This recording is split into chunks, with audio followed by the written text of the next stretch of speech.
Yesus Yesus waaqa miti ba waaqa. Irra deebi. Yesus bakka duwwaa.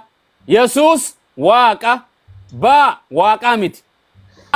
Nama ba waaqa. Nama Nazareth. Yesus nama ba waaqa miti. Yesus Kristos nama Nazareth masicha dibama dhuga amana masa. Sanindine wali galle. Okay. Yesus waaqa te Yesus waaqa dhamee amana mamini kiristaanummaa keessatti. Yesus Kristos ilma waaqayyo masicha dibama dhuga amana masa gale waaqayyo safoon ufate nu giddu bufate. Nama ilma nama ofin jedhee ni of waameera. Wangela Kanaafuu Yesus waaqa miti re. Abbaasaatu waaqayyo tokkicha. Kanaafuu Yesus waaqa moo waaqa miti? Guutummaan waaqayyo isa keessa buufatu isaa. Yesus waaqa damoo waaqa miti. Ilma waaqayyoodha. Waaqa damoo waaqa miti. Yesus Kristos nama waaqa damoo Yesus waaqa damoo waaqa miti. Yesus Kristos ilma waaqayyoodha. Yesus Kristos waaqa damoo waaqa miti. Yesus abbaasaa wajjin tokko. Yesus Kristos waaqa moo waaqa miti. Yesus waaqa lammaffaa miti.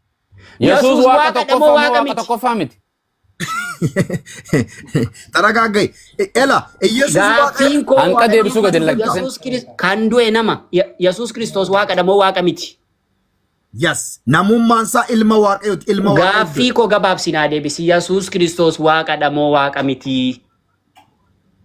Waaqayyo abbaasaatu waaqa. Yesus Kristos waaqa damoo waaqa miti. Yesus Kristos masicha dibamaadha. Dibamu fannifamu Yesus Kristos waaqa moo waaqa miti. Yaa fannifame isa du'a moo'ee ka'ee Yesus waaqa moo waaqa miti. Ilma waaqayyoodha. Yesus waaqa moo waaqa miti. Waaqa damoo waaqa miti. Maal waaqayyo isa keessa jira. Yesus waaqa moo waaqa miti apostol. Yesus Kristos nama isa waaqayyo isa keessa buufatee jirudha. Yesus nama malee waaqa miti mi. Nama isa waaqayyo guutummaatti isa keessa buufatee jirudha. Yesus nama malee waaqa miti mi.